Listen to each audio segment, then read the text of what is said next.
Good morning friends, देखते हैं economics BA first year का टॉपिक रहेगा आज जल परिवहन। आपको बता दिया था हमने रेल परिवहन आपके बारे में हम बता चुके थे। रेल परिवहन क्या होता है, किस तरीके से, कब, किस तरीके से देखेंगे जल परिवहन के बारे में। जल परिवहन प्रत्येक राष्ट्र के लिए एक महत्वपूर्ण साधन है। इस बात को स्पष्ट करने के लिए हम आपके सामने कुछ हेडिंग वगैरह देंगे, उनसे आपके लिए पता चल जाएगा कि हाँ, तो मैं आपको एक इंट्रो दे सकता हूँ, दे रहा हूँ कि जल परिवहन उस समय से स्टार्ट चल रहा था। ईसा के समथिंग 300 वर्ष पूर्व से जल परिवहन का खूब यूज किया जाता था।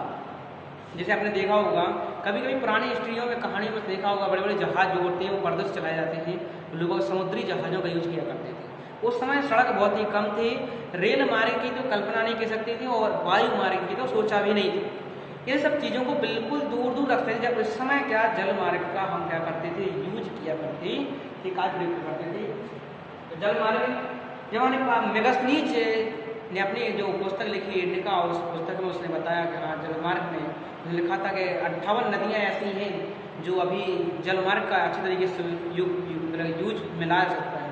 लेकिन कुछ 20 साल बीतने के बाद कुछ सड़क नाम मात्र के हुआ करते थे, सड़कों में काफ़ी विकास हुआ। इस तरीके से रेल मार्ग भी आया धीमे धीमे करके, और फिर धीमे धीमे करके एयरपोर्ट, मतलब कि जो वायु परिवहन का भी विकास हो गया था। ऐसे विकास होने से क्या हुआ कि जो वायु जो नदियों वाला है वो क्या हुआ, अप्रासंगिक हो गया, लोग धीरे धीरे। तो देखते हैं अपन के लिए आगे आते हैं जल परिवहन से जो होने वाले हमें फायदे हैं क्या क्या हैं वो हम समझते हैं। सबसे पहले है जल परिवहन, सबसे पहले है परिवहन या जल परिवहन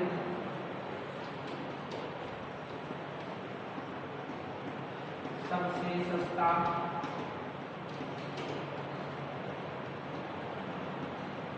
साधन। मतलब कि जल परिवहन है, आपने देखा होगा उस समय कभी डीजल की खोज नहीं की गई थी कि डीजल से चला जाता है, लेकिन उस समय क्या था कि पर्दों से वो जहाज को चलाया जाता था और अपने इस क्षेत्र से दूसरे क्षेत्र में जाया जाता था। तो क्या लिखा हमने कि जल परिवहन सबसे सस्ता साधन है। सबसे सस्ता साधन है, हमें किसी प्रकार से चीज़ों को ले जाने और आने में क्या है, सबसे सस्ता साधन है क्या है, जल परिवहन। दूसरा आता है कम पूंजीगत व्यय। क्या है, कम पूंजीगत व्यय। हमारे जो जल परिवहन है इसमें सबसे कम पूंजी लगाई, केवल अपन को लकड़ियों का एक तरह का जहाज बना लेते हैं। जैसे आप लोग नाव देखी होगी, बोट जिसको बोलते हैं, नाव को हम पल्लों से चलाया करते इस तरीके से। तो क्या होता है कि अपने नाव चलाते हैं तो क्या है, कम पूंजीगत व्यय, उसमें क्या होता है, किसी प्रकार का कोई खर्च नहीं होता है, केवल अपनी एनर्जी बदले। तो क्या है, कम पूंजीगत व्यय इसमें होता है और काफ़ी ज़्यादा हद तक क्या कर सकती है, काम इसमें ला सकते हैं। तीसरा है अधिक क्षमता। अधिक क्षमता, क्षमता की कैसी बात है, कैपेसिटी, कि जो अपन को एक अगर सड़क मार्ग से रेल मार्ग से ले जाए तो सामान को ले जाने में 1 साल लग जाएगा, लेकिन जहाज से मान ली 1 महीने में उस क्या कर देंगे, हम उस सामान को सप्लाई कर देंगे, समझे, चंद दिनों में। तो क्या है, अधिक क्षमता। नंबर 4 है अंतर्राष्ट्रीय व्यापार की जर्नी। क्या है, अंतर्राष्ट्रीय व्यापार की जर्नी। हमें एक राष्ट्र दूसरे राष्ट्र को जोड़ने की जो जर्नी है, लोगों को जो व्यापार जोड़ने की जो क्रिया है वो क्या है, बनता अंतर्राष्ट्रीय व्यापार की जर्नी।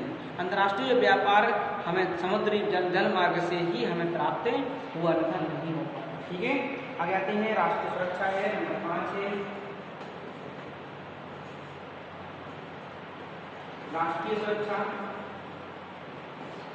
आपको मालूम होगा कि जल मार्ग में भी आजकल बहुत सारे वायुयान चल रहे हैं, बड़े बड़े पनडुब्बियां चल रही हैं जिसमें सैनिक वगैरह। तो क्या राष्ट्रीय सुरक्षा भी क्या होती है, जल मार्ग से बनी रहती है, ताकि जल मार्ग से कहीं से भी लोग आकर के हमारे राष्ट्र पर क्या कर सकते हैं, आक्रमण कर सकते हैं।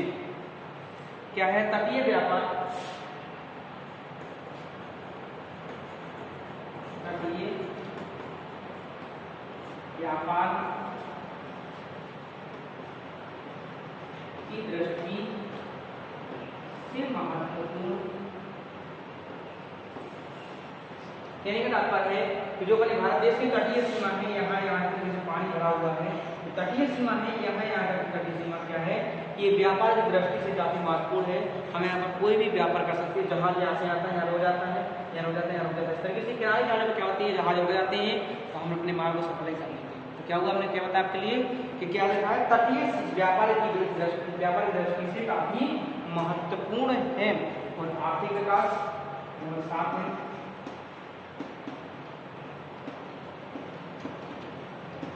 आर्थिक विकास की बात तो यूँ कहिए कि जलमार्ग से हमारा सबसे ज़्यादा क्या होता है, आर्थिक विकास, क्योंकि हमारे जो जहाज में चला जाते हैं काफ़ी माल को सप्लाई करने में खर्चा कम आता है और टाइम से पहुंच जाता है। इस तरीके से क्या है, आर्थिक विकास काफ़ी तेजी से बढ़ता जा रहा है। नंबर 8 है एकमात्र साधन। क्या है,